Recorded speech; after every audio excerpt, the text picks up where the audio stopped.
As you can see, I've decided to post on Memorial Day. And I want to take a minute and just remember what Memorial Day is about, obviously. We have a lot of fallen soldiers, sailors, airmen, Marines, even Coast Guard, who defend this country every day.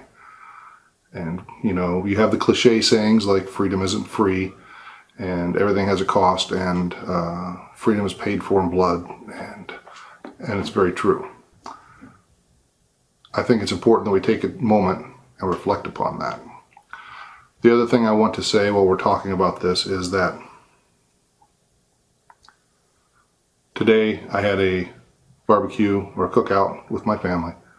My first thought was, hey, I'll take the camera and vlog, and then I stopped and I thought about it, and I realized that I've seen a number of relationships fall apart. People's lives take a turn for the worse because they don't keep anything out of their vlogs, or they try to vlog everything all the time. I think sometimes it's very important, if you're a vlogger, if you're doing web content, that you take some time and just be in the moment. Don't try to catch everything on camera. It's okay. And I think too many people get caught up in the every moment is about me kind of thing. And I think even those who aren't trying to do the every moment is about me kind of thing, we still get so caught up in, ooh, more content, more content, more content. And we lose some of the content of our lives that way. By always trying to capture it, we miss it. So take a moment to just unplug, turn your phone off, stop videoing everything. It'll be all right. There'll be more stuff to video the next day. I do talk about the big thought this week up until the weekend was about competition, and how the truth is we're really only in competition with ourselves. Here's what's been going on in my neighborhood.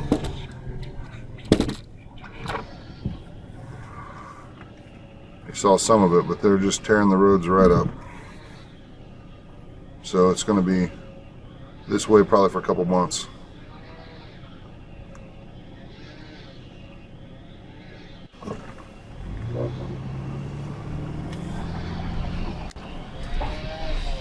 I've been thinking about competition, and it comes to me because there's somebody I follow who actually competes as a race bike.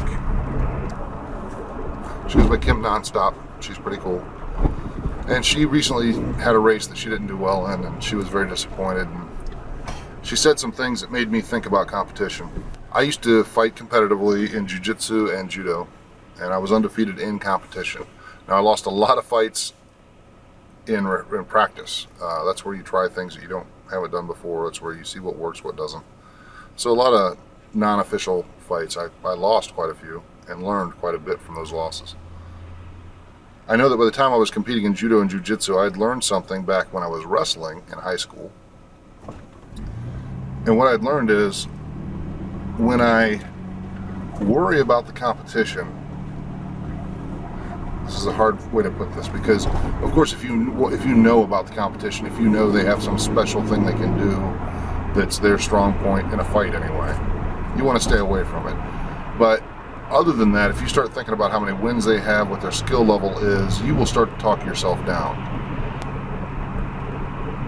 The only person I can be in competition with is myself. I have to know my game. I have to know what I need to do. I have to know where I'm at, where my strengths are, and play to those. And that goes for life in general. The matches or fights that I had simply fought my game, didn't worry about the competition. I went in and fought the way I fight. Went in and did what I knew I could do.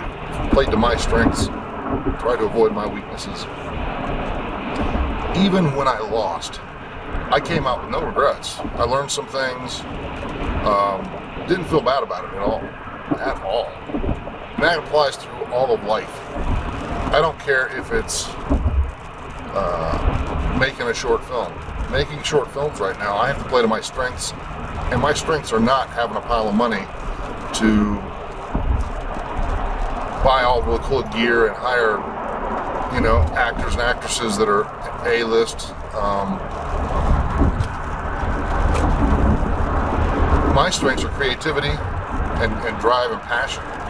And I need to stick with those. I think I'm a fair writer too, so I just want to put that out there. I think I'm a fair writer. It's hard to do because you start to wonder what other people are thinking or what they think about you or how you appear. And especially when you're doing like films and things, you worry about feedback, and feedback can be good if you can find the real meaning in it, but at the same time, if somebody is giving you negative feedback on something you're solid in, you just got to trust that you're solid in it and move on. You might look at it just to see if there's any truth to what people are saying, but you got to realize that most of the people who are criticizing you in any aspect of life don't have a clue. Because the people who do have a clue will offer you feedback, not criticism. All right, I'm going to work, man, and I'm already late, so if you're watching this, man, I love you, and I hope your week is outstanding. Rock on. I hope you have a great Memorial Day. I hope you had a great Memorial Day. And I hope you take some time to remember that whatever you're doing, focus on the best that you can do. You'll get much further than worrying about anybody else, and I know that's difficult, but it doesn't matter what other people think in the end. It really doesn't. Have a great week. Make a great week. I have some things I can't talk about, of course, but I do have a web series that I am developing that's still in development, and I'm finishing up the short film. Hopefully we'll be able to announce that soon as to when it will be released, but I will warn you now that we are going to consider the film festival circuit. I don't know that we will actually do it, but we are considering. We may just release this one and look at a film festival for the next short film. So I want you to make a great week. Take a moment to be the best you can be, and take a moment away from recording everything that you do, or being jacked into that phone all the time. All right, I'll see you next week.